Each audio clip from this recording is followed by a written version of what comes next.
안녕하세요. 일신사입니다.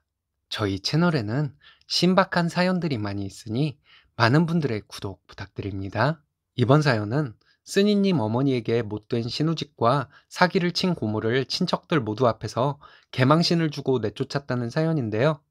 인과응보네요. 함께 보시겠습니다. 안녕하세요. 곧 마흔이 되는 여자입니다. 아이 둘 키우고 있고 맞벌이하며 살고 있어요. 요즘 저와 비슷한 세대들은 별로 안 그런 것 같은데 저희 부모님 세대만 해도 시누이란 자리를 벼슬로 생각하던 사람들이 많았던 것 같습니다.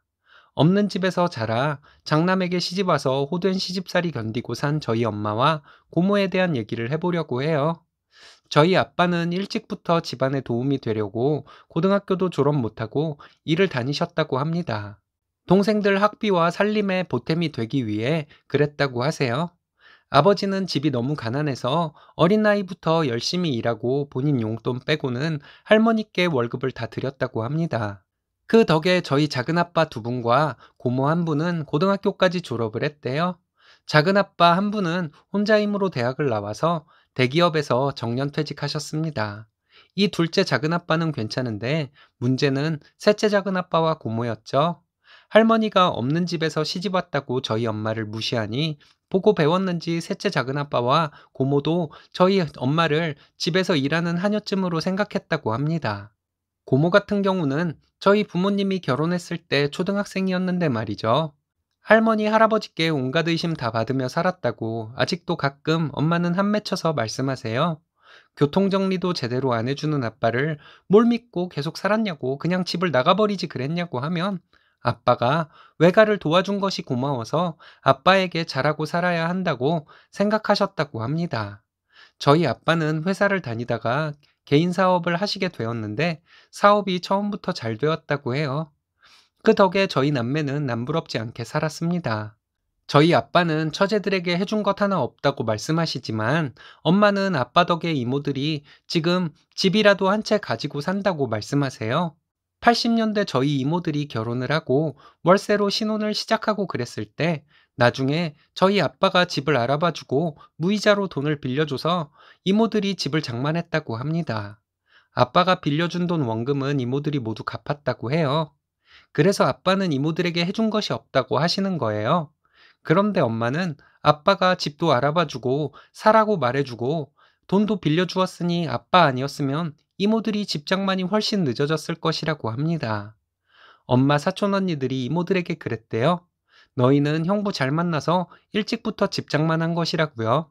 암튼 이런 것 말고도 외가에 무슨 일이 있을 때면 아빠가 다니면서 해결을 해주었답니다. 그래서 그런지 어릴 적 기억으로는 저희 외할아버지가 저희 아빠를 많이 어려워하셨던 것 같아요. 저희 엄마는 호된 시집살이를 견디며 살아야 했지만 시댁에 잘해야 한다고 생각했다고 합니다. 커서도 고모와 셋째 작은아빠는 저희 엄마가 할머니를 성의 없이 모신다고 대놓고 뭐라 한 적도 많아요. 할머니는 누가 밥 주는지도 모르고 함께 저희 엄마를 구박했고요. 저희 아빠가 참다 못해 할머니를 고모에게 모셔가라고 했대요. 큰 소리치며 할머니를 모셔간 고모는 1년도 안 돼서 할머니를 못 모시겠다고 했답니다. 저희 아빠는 할머니 모시라고 고모에게 돈을 주셨나 봐요. 돈까지 줬는데 무슨 소리냐고 평생 모시고 살라고 했더니 고모가 돈은 다시 돌려줄 생각은 안 하고 할머니를 저희 집에 몰래 모셔다 놓았다고 합니다. 그 뒤로 저희 집에 고모가 몇 번 왔는데 저희 엄마가 만날 때마다 돈을 돌려달라고 했더니 그 뒤로 저희 집에 고모는 오지 않았습니다.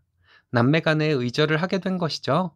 셋째 작은아빠는 결혼했다가 이혼하고 여기저기 떠돌며 사시는 분이시라 요즘에는 할머니에게 1년에 한두 번 정도 전화하고 있어요. 둘째 작은아빠는 저희 엄마에게 봉투도 드리고 할머니 잘 모셔줘서 고맙다 고맙다 하시는 분이십니다. 할머니에게 저희 아빠는 안 아픈 손가락이었던 것 같습니다. 자립심이 강해 집안 살림에 보탬도 되고 자수성가해서 잘 먹고 잘 사는 것이 질투가 났던 것인지도 모르겠어요. 자식이 잘 되는 것에 질투할 부모가 어디 있겠냐고 생각하시는 분들도 계시겠지만 제가 보기에는 할아버지와 할머니는 분명 저희 아빠와 엄마를 질투하셨던 것 같습니다. 고모와 잠깐 살다가 다시 저희 집으로 오셔서 살면서도 할머니는 태도가 꼿꼿하셨어요. 그때부터 저희 엄마도 할머니에게 할 말은 하시고 사셨습니다. 아빠도 많이 늦었지만 엄마의 방패막이가 되어 주셨고요. 저와 남동생도 어느 정도 커서부터는 할머니가 말도 안 되는 이유로 엄마에게 큰 소리를 내거나 하면 저희가 나서서 할머니에게 뭐라고 하기도 했습니다. 처음에는 할머니가 저를 잡아먹을 듯이 하셨지만 곧 기세가 꺾이시고 엄마와 저희 눈치를 보기 시작하셨죠. 할머니는 함께 사는 손주들이어도 저와 남동생은 별로 예뻐하지도 않으셨어요. 고모 자식들만 끔찍하게 예뻐하셨죠. 그런데 반전은 할머니가 고모 집에 가 계시는 동안 고모 자식들에게 꽤나 구박을 받았다는 것이었어요. 고모는 못돼 먹어서 자식들도 못되게 키웠나 봐요. 얼마 전에 장례식장에 있었던 일이에요. 작은할아버지가 돌아가셨다는 연락이 부모님께 왔고, 저는 몇 번 본 적이 없는 작은할아버지였는데, 아빠가 동생과 함께 꼭 장례식장에 오라고 하셨습니다. 가봤더니 아빠 혼자 울고 계셨어요. 그냥 우는 것도 아니고 어린아이처럼 엉엉 울고 계시더라고요. 상주들도 울지 않고 있었는데 말이에요. 작은 할아버지와 아빠는 나이 차이가 열 몇 살 나는데 아빠와 엄마를 많이 감싸주시던 삼촌이었다고 합니다. 저희 아빠가 자립심 있고 자수성가해서 집안을 일으킨 사람이라고 고마운 장손이라고 만날 때마다 매번 말씀하셨대요. 아빠는 할아버지 돌아가셨을 때도 그렇게 슬프게 울지는 않았거든요. 아빠를 할아버지보다 더 감싸주고 예뻐해 주시던 작은 할아버지였기 때문에 그랬는지 장례식장이 멀기는 했지만 아빠는 자식들도 와서 작은 할아버지 마지막 가시는 길에 꼭 인사하기를 바라셨던 것 같습니다. 백발인 아빠가 그렇게 어린아이처럼 울고 있으니 아빠를 위로하다가 저도 눈물이 나더라고요. 먼 길이니 얼른 가라고 아빠가 말씀하셔서 남편과 남동생과 나오려고 하는데 고모가 장례식장에 왔더군요. 어른들이 고모에게 어서 오시라고 하는데 처음에는 하도 오랜만에 봐서 누군지 몰라봤어요. 고모는 아버지 사촌 형제들과 앉아서 이야기꽃을 피우더군요. 남동생이 저에게 고모가 엄마 욕하고 있다고 조용히 와서 얘기를 하더라고요. 동생이 저에게 기다리라고 하더니 고모가 있는 자리에 가서 앉더군요. 뭐 하나 해서 봤더니 고모가 저희 엄마 구박한 것을 조용조용한 말투로 떠벌리고 있는 중이었습니다. 듣다 보니 저도 욱하는 마음에 남동생 옆에 앉았어요. 고모, 우리 아빠 돈은 언제 줄 거야? 제가 꺼낸 첫 마디였습니다. 무슨 돈? 이러길래 다들 들리도록 고모가 할머니 평생 모신다고 해서 아빠가 돈 줬는데 할머니만 다시 보내고 돈은 안 돌려줬잖아. 그 돈이지 무슨 돈이겠어? 했더니 주변에 계시던 어른들이 다들 놀란 표정이더군요. 남동생은 어른들에게 자초지종을 설명하고 저는 고모에게 그거 10년도 넘은 일이니까 아빠한테 받은 돈 2배로 쳐서 돌려줘야 한다고 말했더니 고모는 가만히 있더라고요. 옆에 계시던 당숙모께서 형님, 땡땡이 말이 사실이에요? 하고 묻는데 제가 저희 엄마가 그때 계좌로 돈을 보냈다고 들었어요. 라고 했거든요. 고모는 손을 떨면서 물병을 집어서 물만 마시더라고요. 옆 테이블에 계시던 어른들도 조용해지고 저희 테이블 쪽으로 귀를 기울이고 계신 것 같았습니다. 동생이 고모, 우리 엄마한테 어렸을 때부터 그렇게 못되게 굴더니 돈까지 뜯어가는 게 말이 돼요? 얼른 2배로 돌려줘요.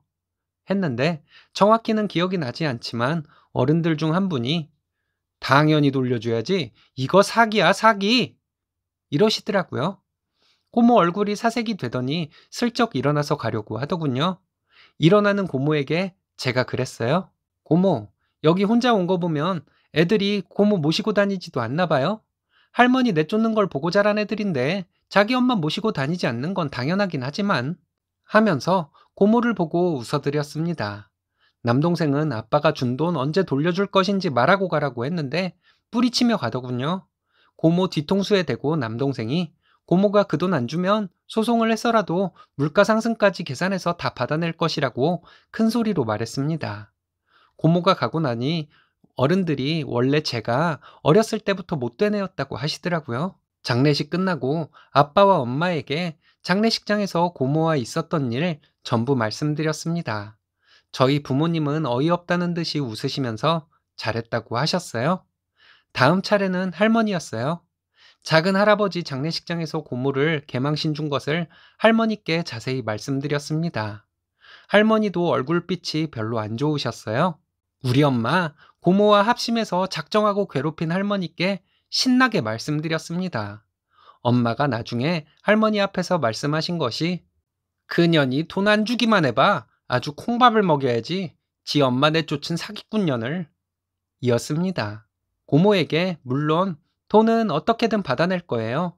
자기가 잘하는데 도움을 준 부모와 같은 오빠와 새언니에게 못된 짓만 했던 고모를 친척 어른들 앞에서 개망신을 준 것이 참 시원합니다. 저희 부모님도 말씀은 잘 안 하시지만 많이 시원해 하는 듯해요. 동생은 저에게 우리 이번에 처음으로 효도한 거 아니냐고 하더군요. 그런 것 같아요. 앞으로 부모님께 효도하며 살아야겠습니다. 친정 부모님께 효도하려면 시부모님께도 똑같이 해야 하는 것이 마음에 걸리긴 하지만요. 사람이 잘못하고 살면 어떤 방식으로든 벌을 받는다는 것이 확실히 옳은 말인 것 같네요. 쓰니님과 동생분이 효도를 시작하신 것에 박수를 보냅니다. 정말 사이다 사연이네요.